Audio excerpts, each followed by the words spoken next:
What's up everyone? Corey Parks back again, talk about another cost video. Seems to be our favorite videos that we want to shoot. Today we're going to shoot what is the cost to fix cracked basement walls.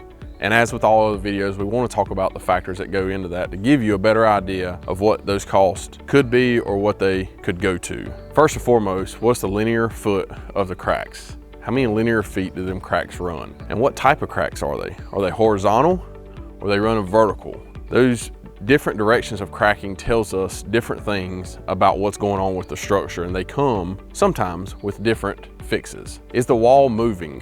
Is it bowing in, deflecting, or is it shearing? Shearing would be sliding off of the foundation.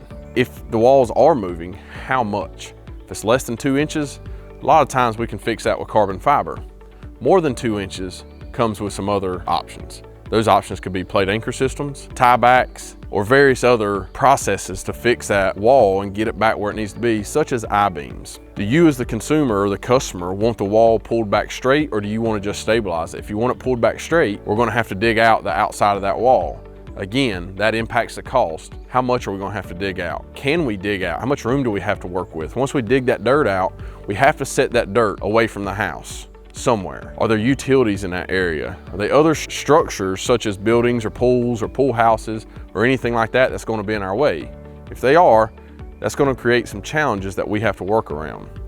The last option is, does the wall have to be replaced? Walls get to a point where we can't fix them. This is why we tell people, don't wait. If you see cracking or you see bowing or deflecting or any type of movement within your foundation walls, get a professional out there as soon as possible. The last thing we want to have to do is replace a wall.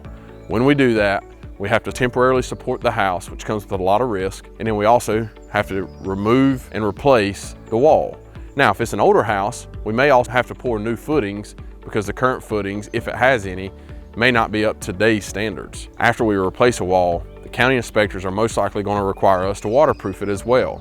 With waterproofing comes additional costs. We got to make sure the water drains away from the wall and where we want it to go. So what are those costs? What's some averages? We'll talk about averages because there's a lot of factors that goes into this, and they can vary drastically. Based on horizontal cracking of 20 foot, carbon fiber, if it has less than 2 inches of deflection, we can go with carbon fiber. An average carbon fiber job for us is $4,200. Again, that's based on 20 linear feet. Plate anchor systems.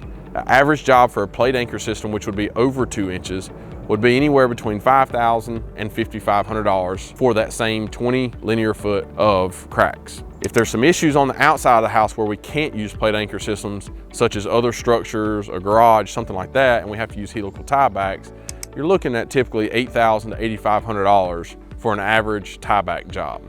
And again, a lot of the factors of the current site conditions are going to play into what measure we take to fix the wall.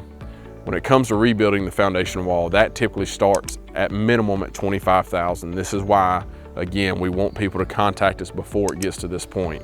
Replacing foundation walls is never fun for the homeowner. It's very costly, and we want to stop the issues before it gets to this point.